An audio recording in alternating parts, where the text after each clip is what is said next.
Hey, I finally got around to making my video of how I did my own LLC without going through a big name company. Don't get me wrong, there's nothing wrong with going through a big name company. If that is what works for you, then do that. This is what worked for me. So this is not any type of legal advice, it's just educational purposes, and as you guys go through the journey with me of how I did my LLC and as I have my trial and tribulations with my business.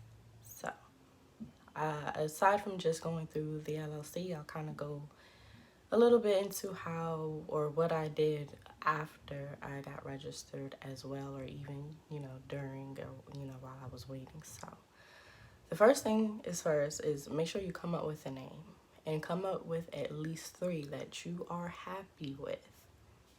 Don't just be like, oh, I really want this one, and then the other 2 just, meh. Be happy with at least 3 choices, because once you go to maryland.gov, because that's where I am, you're in a different state, you go to your equivalent, and what you'll do is put in the name. It'll either tell you that somebody has the name in that state and you won't be able to use it, or it's not there and you're good. So once you choose your name, you look it up, you realize you're able to get it, you'll go to that process. But if you're not necessarily ready to start your business, but you want to claim your name, you are able to reserve a name, at least in Maryland. This is really where all of my information is coming from, is Maryland. I really can't speak on another state. But what you can do is reserve your name for $25, and you are allowed that name for only 30 days. After 30 days, it's no longer yours, or you can go ahead and choose a name and register your business through that name and pay the additional fee, whichever works for you. But it was $25 the last time I checked. If it's changed, I'm sorry, but when I looked, it was $25. So once you go to maryland.gov, it will be laid out quite simple for you. So they have like plan, start, grow, manage. And once you click, it has different drop down menus for each panel that you click. So when you start with plan, they kind of, in a sense, want to help you, and they'll have, build your own business plan. I haven't done that. I will, just not right now. But you don't need a really long, comprehensive one or whatever, unless you are really planning to sit down with these big companies and be a merger, or just trying to get your product in a particular type of store. In that sense, you will definitely need one. But you can do more of a lean one where it's more so for you to be on track or keep on track with what it is that you want to do, or what you set your goal to be. It will be more so for you. I haven't done that. So like I said, I will eventually. But I skipped majority of the ones that they had on the thing, and what I went to was choose a name, put in a name, you get it. And then we'll also pick your structure. Now, there are several different ones. The only 2 I was concerned about was the LLC and the sole proprietor. I went with my LLC, clearly, because I am protected. My personal assets are protected. A sole proprietor, you're not. So if somebody decides to come and sue you as an LLC, all of my personal assets are up for no gain. Whereas a sole proprietor, you're left out in open field, and they can come and get you. And if they know that, they will, if they can. So I'd rather be protected. That's just my own personal opinion. But also, an LLC is more expensive than a sole proprietor. Don't quote me on it, but I do want to say a sole proprietor is like $0. At least when I had looked it up or whatever, it was $0 to register as a sole proprietor. So if you don't want to really put any money towards it, but be left in an open field, go with the sole proprietor. If you want to be protected and okay with spending that extra money, then definitely go through with the LLC. Okay? So now you've chosen your name, you've chosen the type of entity you want to be. Once you figure that out, you'll go to the next tab that says start, and then you'll go to register your business. All of the questions that they ask you there is nothing I can answer for you. Your name of your business, type of entity, your name, address, all of this information that you'll know. I can't really answer that for you, but you'll have that information. You put that in. You'll then be prompt, of course, to pay. So I do want to say, because I don't know where else to go to pay for it, but it's just automatically Maryland Express. So at Maryland Express adds an additional $20 to the already price. So I want to say I spent $190. And then if you want some of your other papers as well, it's like an additional like 20 something. Like if you want your certificate of good standing, which I'll talk about that as well. But yeah, spend about $190. Some states are more, some states are a lot less. So, and I won't go too much into this either, but I did kind of see that you are able to open up your own LLC in a different state. And I did see on Maryland that they said if you wanted to open a non-Maryland resident LLC. Didn't look much into it, but I did see that, and I did hear about it, that you are able to do that. So if that's something else, if you find somewhere else that's a lot cheaper or less expensive, and you want to go that route, then you would need to do more digging. But that's also an option, I believe. So you go through that. I waited, wasn't very express, but I think I waited about 3 weeks. I mean, but you know, COVID, a lot of people are opening up their own businesses and they're doing the best they can. But I waited about 3 weeks for me to get my approval. When you get this, print out the 2 documents that they send you. They send you your articles of organization, and they send you your operating agreement. If it's just you and your LLC, then that's just something for you. Print it out, keep it. If you are in a partnership with somebody, it's basically a legal binding agreement between the 2 of you, or the 3, or however many of you there are. It's just a legal binding agreement amongst you all. Keep it. Everybody gets their own individual one. Print it out. Everybody signs it. Definitely keep it in a folder. You know, I have mine. You know, I have my registered business information. Keep your receipts. I'll get into that as well, but anything that you do for your business, whether it's, you know, you're paying for your registered business, you pay for anything, keep those receipts, especially like during tax year, because then that's some stuff that can be written off, but they can't help you if you don't have all your stuff together. So keep that in mind as well. Be organized. So also, when you register, they're going to ask you who is going to be your registered agent. Now, that can be you. If you think that you are responsible enough to do so, do that. I am my own registered agent. If you don't think you are responsible, maybe ask a close family member or a friend for them to do it. Always ask permission, never just put somebody down. So it can be any adult in your state. Yeah, any adult in your state. It can be another LLC, and it can be the owner of the LLC or a member of the LLC. But it cannot be the LLC. So I hope that kind of makes sense. I'll try to break it down a little bit more. So my company name is May Be So, right? May Be So cannot be the registered agent.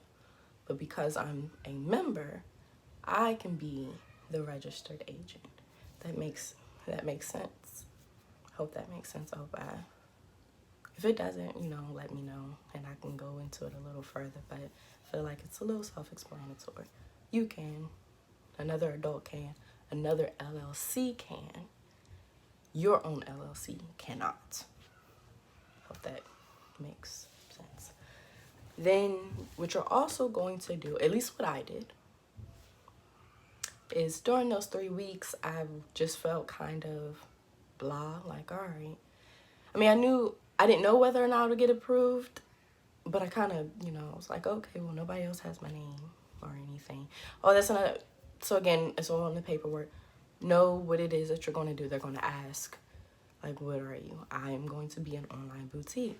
Whatever it is, they want to know the type of business you have, and I guess, want to look into that. But I didn't really have any doubts that I would get approved, but I just kind of felt stuck. Like, all right, well, can't do anything until I get approved because I don't want to put my name on stuff and this, that, and the third, and then I get sent back, oh, you've been denied. Meanwhile, put my name on a whole bunch of stuff. But what I did was I went ahead and did my virtual address, because when I do build my website, I'll get there, is you want to be able to look a little bit more professional by having an address on there. But I do not at all want my address on my website because I don't need anybody to know where I live. So I have one. There are plenty different ones that you're able to, use. I use Anytime Mailbox. Put it in, like your city and state that you're in. It'll give you a list of different places that are in your area and that are available to you. So there are different plans. I went with the least expensive one. That's just me. The more expensive one works for you, do what works for you. So I went with that, and pretty much nothing really gets sent there. Everything gets sent to my personal address, but just to look a little bit more professional, because there are some stuff when it comes to permits and license, it depends on state, and then it breaks down from state, then it goes down to your county, then it breaks down from county to your city. So when I had picked one city, I ain't gonna tell you, but when I picked one of the cities, I needed an additional permit that my virtual address, that they want a particular permit for that city. Whereas where I live personally, that permit was not required. So that's kind of why I went ahead and just started putting its physical address, because it is a home-based business. I went ahead and did the physical address versus my virtual address. But it is, I believe, documented on my Anytime Mailbox information. And when I did it, I don't know if any other ones that you guys choose, any virtual address place, because RIAs is expensive as hell. Okay, ridiculous. But that's, maybe once you get bigger, maybe that is something. But starting out, not I. So look at what works for you. But like I said, nothing gets sent there, and if something does, there's an app, and I'm able to see what got sent, and I can pick it up. Honestly, I don't expect anything to really get there. I haven't even really opened the app except for when they were like, oh, you've been approved, and I was able to get it notarized.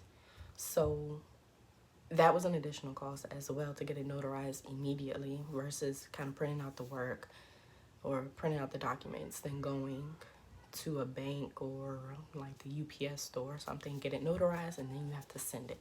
I didn't want to do all that. I just kind of wanted to get that over with. So got that. Got my business registered, have my name, business registered, got my virtual address. Now, once I've been approved for my register, which I know I would, y'all will too, at least as long as it's legal, is my banking account. That took forever, okay? It was on the phone. I mean, and they do tell you that, you need to set aside at least 2 hours, because it's a lot of information that they need. You and your stuff, then your business. I wish I remembered, but I never wrote it down. But there's a particular type of number that they need as well that I think you can find on like the census, I believe, that they want a certain code of what your business will translate to. So I'm sure I'm wrong, because I don't really remember the number, but my business like translated to code number 10411, something like that. But whatever it is that you're in, they'll go through that with you, at least through Navy Federal. That is who I chose to do my business banking account with. And please understand that it is just a debit card. It is not a credit card. You just go swipe, swipe, swipe, swipe, swipe. That is a whole different video. And I'm still learning about that line of credit, because I'm leaning towards, or, you know, I know I will.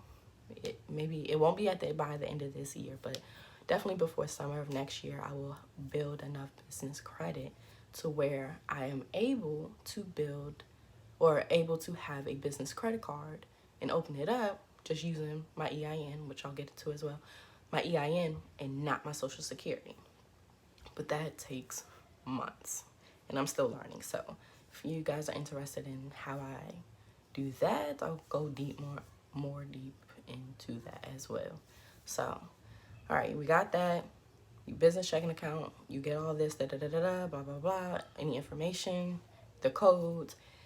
On the phone, they were sending me stuff I need to send, like right then and there, send it right back while I'm on the phone. Then, you know, it was really back and forth of all the information that they have. Now, before you open your business banking account, but right after you get registered, get your EIN. Do not pay anybody to do your EIN, okay? Go to irs.gov, fill in all that information, and then you'll get your EIN, like right after. Another number that I got was the DUNS number. Probably more so won't necessarily use that. I heard to get it, but wasn't really, didn't really look more in depth in it. So, you know, some people are like, oh, want to build line of credit. Some of them do use DNB. And then another was like, if you wanted to work with government, if you wanted them to pay you for your services or the products that you offer, that was another number that you should get. So I got it. I mean, it's free. So it doesn't hurt any to have it. But I haven't, like, they sent me something so I could do an account as well. But I just haven't done that. But I have my number. But definitely, you need your EIN, because just like you have a social security number, your business needs one as well. So keep that. Again, put it in a folder or something. Keep it. Okay? That's very important. Don't share it. Same thing. Keep that. Very, very, very important. Because you also need that with your banking account. So there's something else that I did that I said I wasn't going to do, but I did, was I got a business phone number. Only reason is that I kept seeing that in order to be taken more seriously when you apply for different stuff for your business, is that they want you on the 411 directory. I was like, who uses that? But clearly it's a big thing. And if you want to be put on the 411 directory, in order for them to take you serious, they don't want your regular phone number. Can you use it? I'm sure you can. But I want to be taken seriously. So I use Unitel Voice and build my own. I have my own phone number. You know, once I build my website, that number will be on there. I have a greeting with my business name. You know, thank you. These are the hours, blah, blah, blah. And I also have an after hours greeting that after a certain time, you reach us after, you know, whatever. You type it up. It is an additional $25 if you want somebody else to record it for you. And if you want to do it yourself, you're able to do that as well. I just wanted to do it myself, so I just spent the extra $25. Keep your receipts. So then after that, it was really nothing else I did as far as like the business, except for I went ahead and bought my domain. I do strongly encourage you to do that, whether you want to be a .com or .net, .co, whatever.